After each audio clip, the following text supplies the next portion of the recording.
Hi guys, this is Justin Butlian, aka Hawkeye 77787 on PokerStars. I'm the owner of thegreatgrind.com blog on poker, and I decided to make this short video that covers a hand that I played earlier today in a 10NL session. I'm in the cutoff, as you can see over here, with pocket sevens, and my opponent is to my left, with ace deuce. Obviously, we didn't know we had ace deuce until the end of the hand, and I've been making a lot of adjustments to my game, and this hand kind of demonstrates something which I've been experimenting with that ended up working really, really well in this hand, which I will get to in a sec. Just to cover my HUD stats, so the blue number is the number of hands that I have on the player. The first number over here is VPIP early position, second is VPIP middle position, thirdly is VPIP on the cutoff. This number represents the PFR. These stats over here are the stealing stats. This number over here is a 3-bet, this third row number. And then we have C-bet, fold to C-bet, and so on. Now, in this kind of situation, when I pick up a pocket pair, I'm planning on just raising and taking down the blinds.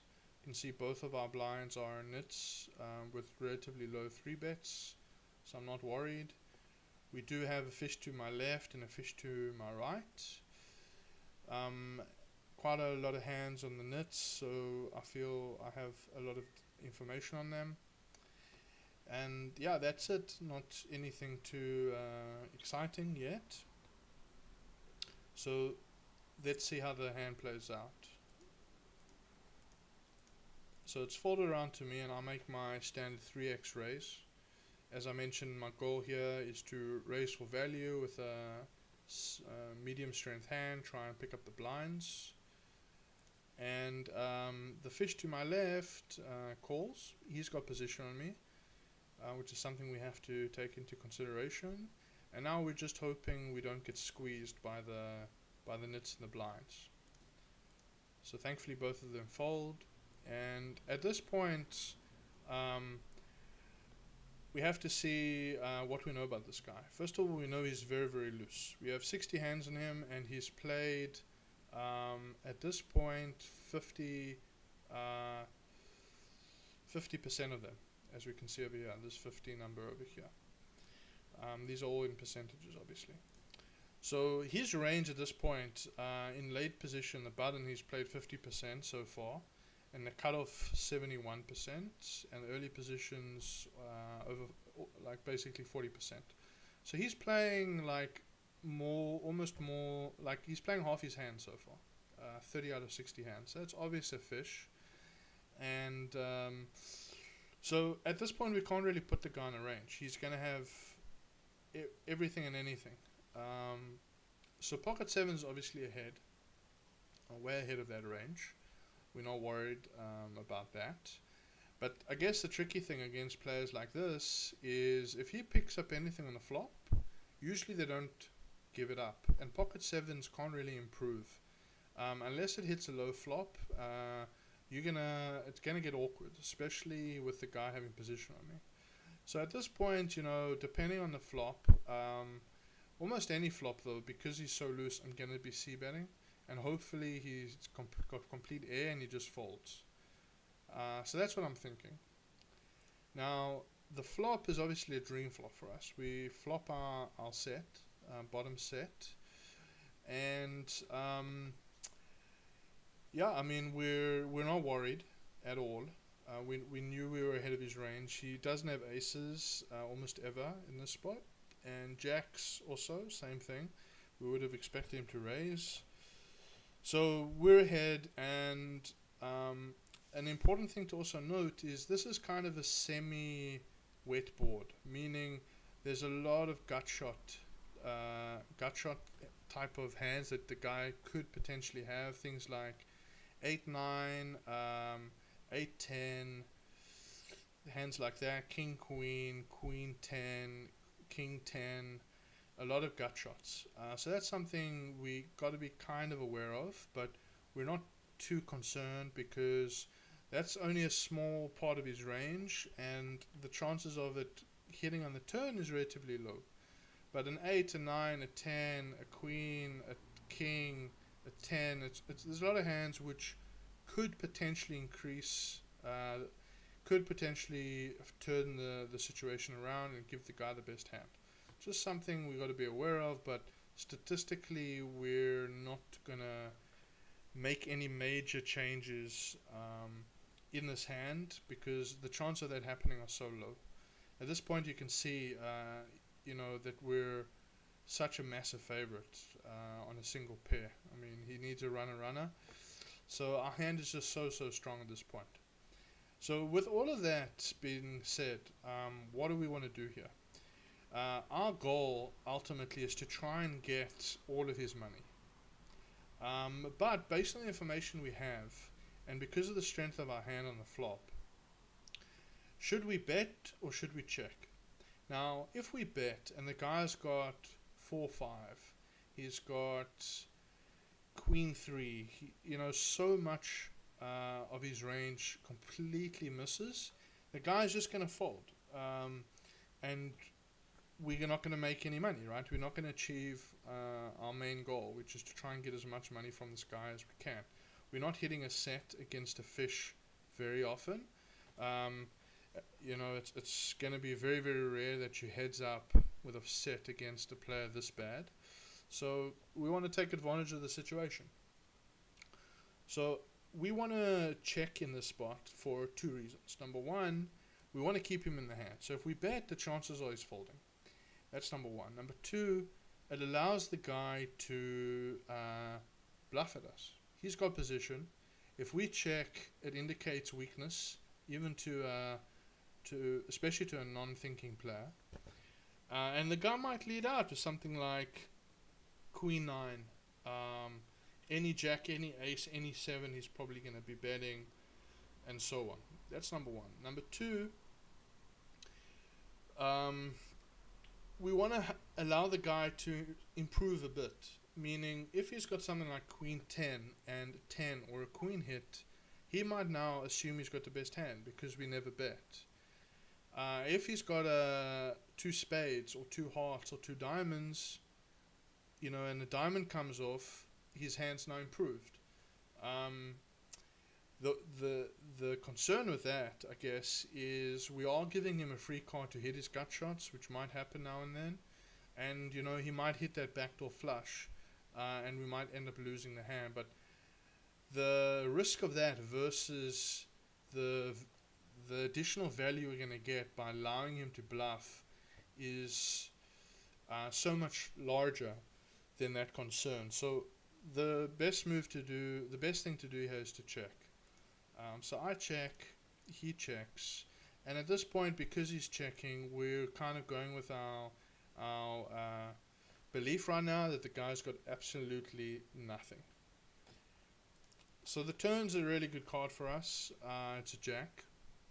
We don't really put the guy on a jack here very often, but more importantly, our hand is now locked. We hit the full house, and unless the guy was slow playing with ace jack, or he ends up having a jack and he rivers a card that completes the full house, or the guy happens to have an ace and an ace hits, our hand is locked. So these situations are so small that we basically have to assume our hand is a lock. And that's important because now, if this, for example, was a queen of spades, it's a much different situation. Why? Because now we're worried about any king and any 10, and the spade as well could potentially give the guy a flush, which would end up costing us the hand.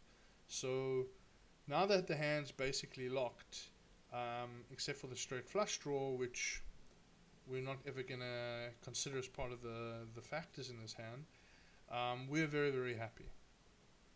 So what can we do? What should we do now? We can bet, we can check. If we bet, what's gonna come along? What's he gonna pay us with if we bet? He's gonna pay us with his jacks. He might actually raise if he has a jack. His ace, maybe his gut shots, maybe his flush draws, um, any ace, any seven that he might have, which we don't really consider as part of his range at this point. Seven is very unlikely because we got two and there's one on the board. There's only one left in the deck. And ace, he didn't raise us, so we don't put him on a strong ace. And he checked the flop. Like, why would you check with an ace in that spot? So if we bet, he's going to be folding out all of his hands, and betting all his strong hands. Now we don't really think he's got any strong hands at this point, so I prefer to just check here again and give him a bit more rope. There's only 75 cents, so why, like, if we desperately want to just take the hand down now, like, and just win the money in the middle, it doesn't really make much sense. Our hand is locked, as I said, and there's only 75 cents in there. So I decided to check again, and this time the guy makes a bet, which is great. Our plan is kind of working out. We now are making more, we're growing the pot, and keeping him in the hand. So at this point, it kind of comes down to the same logic, right? If we raise here, he's going to be folding out all of his nothing, like all of the combos that he has that are complete air, he's going to be folding out. And if he's got a jack or an ace or a flush draw, yeah, he'll come along or raise us, but it's still going to be a small percentage. And my thinking now is, I'm really hoping he's got a jack, which I know means he's going to be betting the river. So I don't need to raise him to grow the pot in that regard. Or I'm hoping he's got something like King 10 of spades, and now he's got a big draw, and hopefully it will hit on the river. So I decided to just call here to give him one more chance to bet out at us with nothing. So I just call, and the river's a very good card. It completes the gut shot, the king queen gut shot, which is definitely part of his range. And if he had something like queen 10 or king 10, he's probably gonna think that he's still got the best hand and bet out. If we flip it around for a second, we know this guy is not a thinking player, but what is the kind of hands I've represented towards him? I've represented a very, very weak hand. Something like a flush draw that, I don't even know, but I'm representing kind of that I turned a flush draw and now I've missed it. I'm not representing an ace or a jack, towards him, because I would have played the hand much faster. So in his mind, I definitely don't have a jack. I definitely don't have an ace. And I've just probably missed my flush draw, or have something like pocket eights, pocket sixes, or something like that, and just don't believe him if I'm trying to think what he might be putting me on. So at this point, I can bet or I can check. If he's got something like queen 10 and I bet, he might call. If he's got a jack, he's going to probably raise. If he's got an ace, he might call. But once again, like, there's also so many other combinations of hands which didn't get there, and he's now bet the turn. I want to allow him to bet again, and then I can put in a nice re-raise. So I decided to check again, and this time he bets out around less than third pot, which I thought was a weird bet at the time. I didn't really put him on a jack at this point because I would expect him to try and get more value. But with that being said, I also thought that maybe because I played my hand so weak that he's just trying to get something out of me. That's also definitely a possibility with a very strong hand like Jack King or something like that. So let's look at the situation. We're obviously raising here. We don't think we're behind, so we're not going to be nitty and just call and hope we're not losing to ace jack or jack 10 or pocket 10s or something weird like that. We definitely think we have the best hand, so now we want to raise for value, and the question is how much. If we take all the factors that we have here, that this guy either has a very, very strong hand, something like jack queen, jack king, or absolutely air, what should be the best amount to raise? If we make it another dollar, say we make it $1.40, if he has absolutely nothing, he's going to be folding. If we shove, which is the maximum we can raise, he's also going to be folding.